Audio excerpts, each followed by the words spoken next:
حضرت عمر فاروق رضی اللہ تعالیٰ عنہ بدر کے میدان میں جب نکلے نا بدر میں، تو حضرت عمر سے حضور نے تجویز مانگی، فرمایا صف بندی کیسے کریں، کس طرح لڑنا ہے؟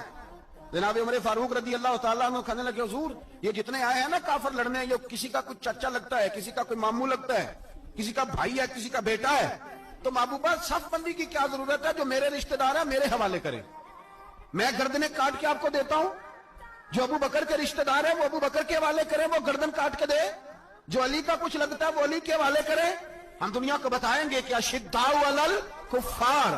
حضرت عمر نے اپنے سگے ماموں کی گردن کاٹی بدر کے دن، سگے ماموں کی۔ حضرت ابو عبیدہ بن جراح نے میدان بدر کے اندر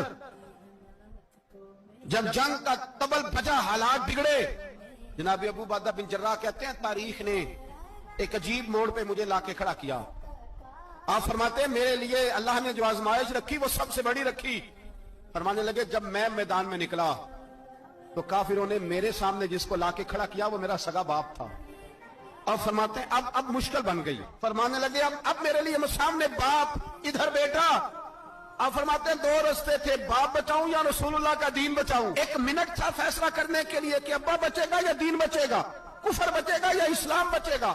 فرماتے ہیں میں نے منٹ پورا نہیں سوچا، میں نے تلوار اٹھائی، باپ کی گردن کاٹ کے گرائی اور رسول اللہ کا دین بچا لیا۔ باپ کی گردن کٹ کے گری اور نبی پاک کا دین بچ گیا، بچا لیا رسول اللہ کا دین۔ حضرت عمر نے ماموں کو مارا۔ حضرت مصعب ابن عمیر کہتے ہیں تاریخ مجھے بھی لا کے کھڑا کرتی ہے بدر کے میدان میں، تو کفر کا لبادہ اوڑھ کے جب سامنے آیا تو وہ میرا سگا بھائی تھا، سگا بھائی کفر کا نمائندہ بن کے سامنے کھڑا ہوا۔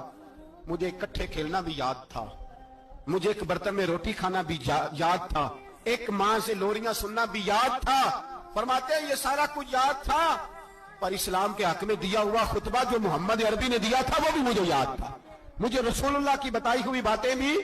فرماتے ہیں میں سارا کچھ بھول گیا پر مجھے اپنے رسول کا پڑھایا ہوا سبق نہیں بھولا، وہ مجھے یاد رہا۔ میں نے پھر سگے بھائی کی گردن کاٹی اور میں نے وہ گردن کاٹ کے حضور کے پاس پیش کی۔